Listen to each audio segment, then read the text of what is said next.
بسم اللہ الرحمن الرحیم والصلاة والسلام علی خاتم النبیین سیدنا محمد وعلی آلہ واصحابہ اجمعین رب اشرح لی صدری ویسر لی امری واحلل عقدۃ من لسانی یفقہوا قولی۔ السلام علیکم۔ میرا نام ندیم صدیقی ہے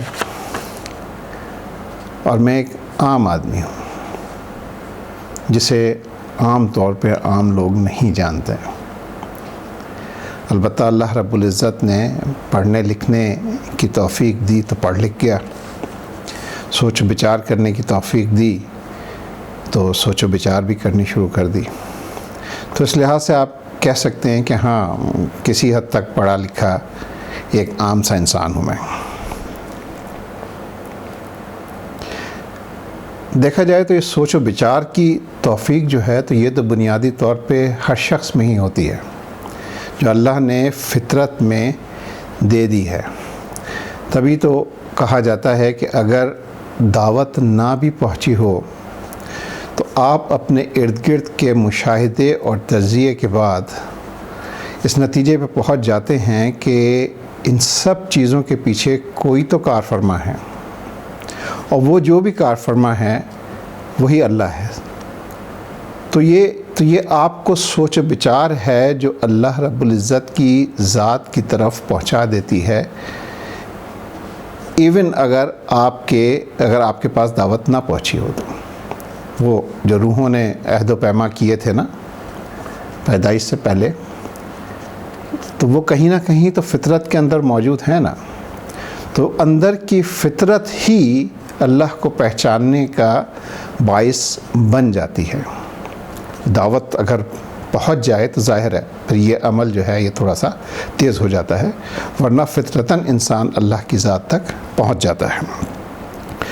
لیکن کچھ لوگ اس لحاظ سے زیادہ خوش قسمت ہوتے ہیں کہ ان کے لیے جو مواقع موجود ہیں وہ مواقع بڑھا دیے جاتے ہیں، اور سوچ بچار کی صلاحیت بڑھا دی جاتی ہے، جس کی وجہ سے یہ جو مراحل ہیں اللہ تک پہنچنے والے یہ آسان ہو جاتے ہیں اور آپ جلدی پہنچ جاتے ہیں ان مراحل کو طے کرتے ہوئے۔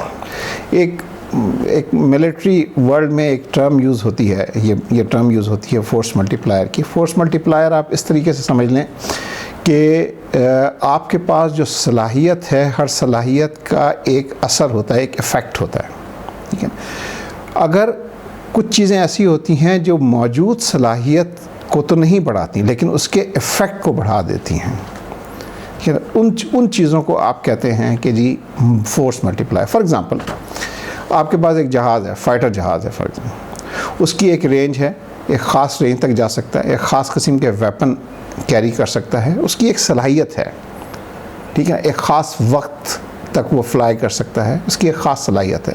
اگر کسی طریقے سے اس کی صلاحیت کو آپ فزیکلی چینج نہیں کر سکتے لیکن اس کے ایفیکٹ کو اگر کسی طریقے سے آپ بڑھا سکیں، for example air to air refuelling, آپ کے پاس اگر کوئی ایسے جہاز ہیں کہ جو اس کی صلاحیت کو اس طرح بڑھا دیتے ہیں کہ جہاز فضا میں ہی ریفیولنگ کر لے اور اس کی رینج بڑھ جائے، یا پھر آپ اس کی صلاحیت ہے کہ جا کے کہیں اٹیک کر سکتا ہے، ٹھیک ہے، لیکن وہاں سے دشمن کے ریزسٹنس کا خطرہ ہے، تو آپ کے پاس کوئی ایسے جہاز ہیں کہ جو ان کے جو کمیونیکیشن سسٹم ہے فار ایگزامپل ان کو اگر جیم کر سکے تو کیا ہوگا کہ آپ کی صلاحیت بڑھ جائے گی۔ اس طرح کی چیزیں کہلائی جاتی ہیں فورس ملٹی پلائر۔ اسی طرح ہمارے دین میں بھی فورس ملٹی پلائرز ہیں، ٹھیک ہے، جو میں نے آپ کو بتایا نا کہ اگر مواقع بڑھا دیے جائیں، اگر سوچ و بچار کی صلاحیت بڑھا دی جائے، ٹھیک ہے، تو یہ اللہ تک پہنچنے کی راہ کو آسان کر دیتے ہیں۔ یہ ایک طریقے سے یہ جو مواقع ہیں، فار ایگزامپل میں آپ کو اپنی مثال دیتا ہوں کہ اللہ رب العزت نے مجھے موقع دیا کہ میں ایئر فورس میں بحیثیت پائلٹ کام کر سکوں۔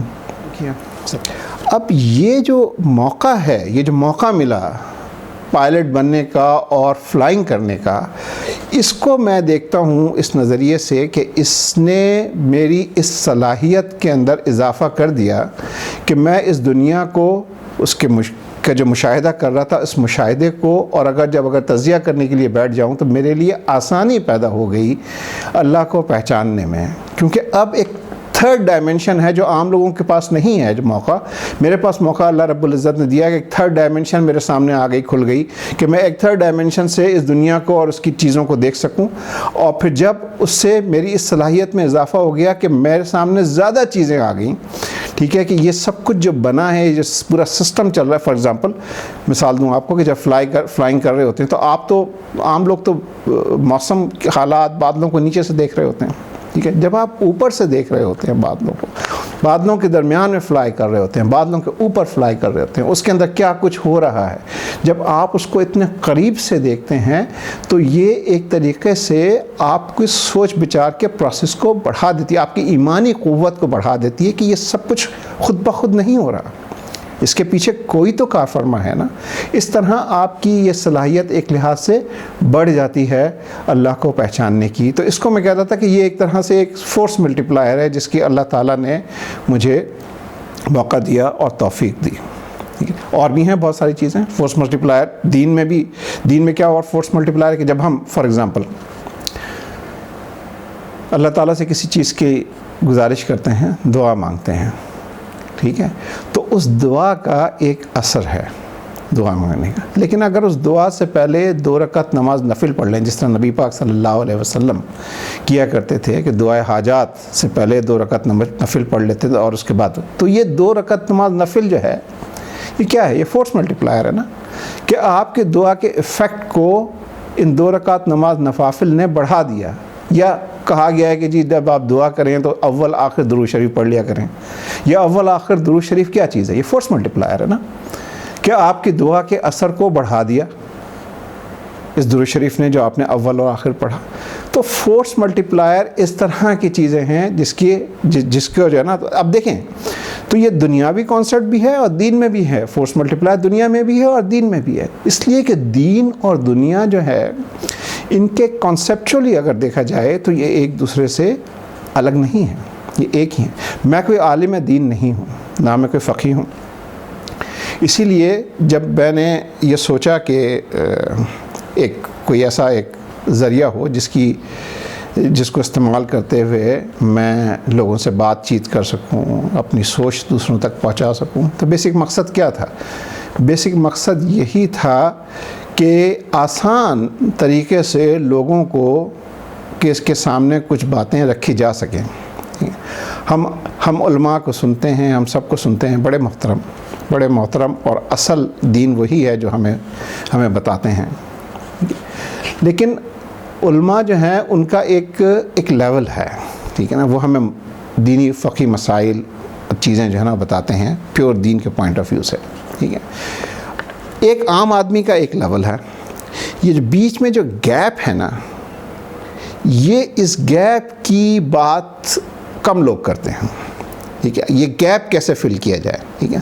میرا جو مقصد ہے نا بات کرنے کا، یا اس چینلز کے تھرو آپ لوگوں سے بات کرنے کا، کہ اس گیپ کو فل کرنا چاہتا ہوں کہ we can meet somewhere in between. جہاں پہ دین کی بات ہے جس کے لیے میں کوالیفائڈ بالکل بھی نہیں ہوں، ٹھیک ہے نا، کہ اس کی میں بات کر سکوں.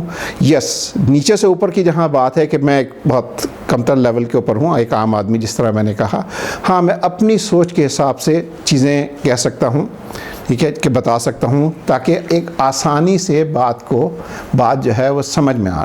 اس لیے I can translate difficult things into easy things, اور پھر میں آپ سے بات کر سکتا ہوں کہ بھئی ٹھیک ہے، اب آسانی سے اس چیز کو آسانی سے اس طریقے سے سمجھا جا سکتا ہے یا کیا جا سکتا ہے. یہ بیسیکلی مقصد ہے کہ اس گیپ کو فل کرنا، ٹھیک ہے نا. اس چینل کے تھرو آپ لوگوں سے بات چیت کا بیسیکلی یہ مقصد ہے. تو کوشش کروں گا کہ یہ مقصد پورا ہو جائے. اس لیے جیسے میں نے آپ سے کہا کہ دین اور دنیا یہ کوئی الگ چیز نہیں ہے. اللہ رب العزت نے کہا ہے نا کہ ہم نے انسان کو عبادت کے لیے پیدا کیا. تو میں کسی کا لیکچر سن رہا تھا، غالباً ڈاکٹر اسرار کا تھا کسی کا، انہوں نے کہا کہ جی عبادت کے لیے پیدا کیا ہے. فرق ہے عبادت میں اور عبادات میں. عبادات ہیں نماز، روزہ، حج، زکوٰۃ، یہ ساری چیزیں عبادات ہیں. اللہ نے یہ نہیں کہا کہ ہر وقت نماز پڑھتے رہو، ہر وقت روزہ رکھتے رہو، نہیں، ہر وقت یہ کام نہیں، دنیا کو بھی ساتھ لے کے چلنا ہے، دین کو بھی ساتھ لے کے چلنا ہے۔ اگر ہم دنیا کے کام اچھی نیت کے ساتھ کریں گے تو وہ ہر کام، مومن کا ہر کام عبادت ہے، کھانا پینا اٹھنا بیٹھنا چلنا پھرنا سب کچھ عبادت ہے، بشرط یہ کہ نیت ٹھیک ہو۔ اسی لیے ایک اور جگہ کہہ دیا گیا کہ انما الاعمال بالنیات، کہ اعمال کا دار و مدار تو نیتوں کے اوپر ہے۔ وہی آپ کھانا کھاتے ہیں، چلتے پھرتے ہیں، ایون ٹوائلٹ بھی اگر آپ جاتے ہیں، ٹھیک ہے، اگر آپ کی نیت اس کے اندر یہ ہے کہ آپ اپنے آپ کو صحت مند رکھنے کے لیے کوئی کام کر رہے ہیں تاکہ آپ اس اپنی صحت کو دین کی بڑھائی کے لیے اور اپنے خاندان کی فلاح بہبود نیکی کے لیے آپ استعمال کر سکیں تو عبادت ہے، ہر چیز عبادت ہے، اس مومن کا ہر کام عبادت ہے۔ تو اللہ تعالیٰ جب یہ فرماتے ہیں کہ ہم نے مسلمان کو، مومن کو عبادت کے لیے انسان کو پیدا کیا ہے تو ٹھیک، تو یہ عبادت ہے، تو اس کو سمجھ، تو اس کا مطلب ہے کہ دین اور دنیا کوئی الگ چیز نہیں ہے، یہ ایک ہی چیز ہے، ٹھیک ہے۔ اسی لیے جب ہم کہتے ہیں دین و دنیا، تو میں نے کوشش کی کہ اوپر جو آپ کو لکھا ہوا نظر آ رہا ہے دین، پھر بیچ میں گلوب ہے کہ دنیا، تو او کا تاثر مل رہا ہے، یہ ایکچولی یہ تاثر او کا نہیں ہے، یہ دین دنیا ایک ساتھ ہونے کا تاثر ہے، کیونکہ الگ نہیں ہے، دین اور دنیا نہیں ہے بلکہ دین دنیا ایک ساتھ ہیں۔ تو یہ وجہ تھی اس کو سٹارٹ کرنے کا، یہ بات، تو یہ میرا ٹوٹل مقصد ہوگا بات چیت کرنے کا یہاں پہ، کہ ہم کس طریقے سے ساتھ لے کے چل سکتے ہیں، ڈفرینٹ واقعات، ڈفرینٹ چیزیں آپ کے ساتھ وقتاً فوقتاً شیئر کرتا رہوں گا، ٹھیک ہے۔ لیکن پلیز آپ سے درخواست یہ ہے کہ میں کوئی فقہی مسائل ڈسکس نہیں کروں گا، کیونکہ مجھے پتہ ہی نہیں ہے، میں کوالیفائڈ ہی نہیں ہوں اس موضوع کے اوپر بات کرنے کا۔ میں تو صرف کنسیپچل بات کروں گا اپنی سوچ کی حد تک، ٹھیک ہے۔ اگر آپ لوگ سمجھتے ہیں کہ میری بات لاجیکل ہے تو اس کو ایکسیپٹ کیجیے گا، ٹھیک ہے۔ اگر کہیں کسی جگہ آپ لوگ یہ سوچتے ہیں کہ تصحیح کی ضرورت ہے تو پلیز ضرور تصحیح کیجیے گا، ضرور تصحیح کیجیے گا، کمنٹس ہیں، کمنٹس دیجیے گا، ٹھیک ہے۔ اور مجھے ضرور بتائیے گا کسی طریقے سے کہ جو کچھ بات کی جا رہی ہے یہ ٹھیک ہے یا نہیں ہے۔ وہ ایک والی بات ہے نا کہ ہم دونوں ایک دوسرے سے سیکھیں گے نا، تو میں شاید آپ لوگوں سے سیکھوں گا اور میں خیر اس قابل تو نہیں ہوں کہ سکھا سکوں، ٹھیک ہے، لیکن بہرحال میں اپنی بات آپ تک پہنچاؤں گا اور آپ لوگوں سے بھی سننا چاہوں گا۔ انشاءاللہ مختلف موضوعات کے اوپر ہم بات کرتے رہیں گے، ٹھیک ہے۔ یہ تو صرف سٹارٹ ہے، تو ابھی تو صرف آپ کو پہلے اس کے اندر یہ بتانا چاہ رہا تھا کہ کیا مقصد کیا ہے یہ سٹارٹ کرنے کا سب کچھ، رائٹ۔ تو اپنا بہت خیال رکھیے گا، انشاءاللہ ملاقات رہے گی انشاءاللہ۔ السلام علیکم ورحمۃ اللہ وبرکاتہ۔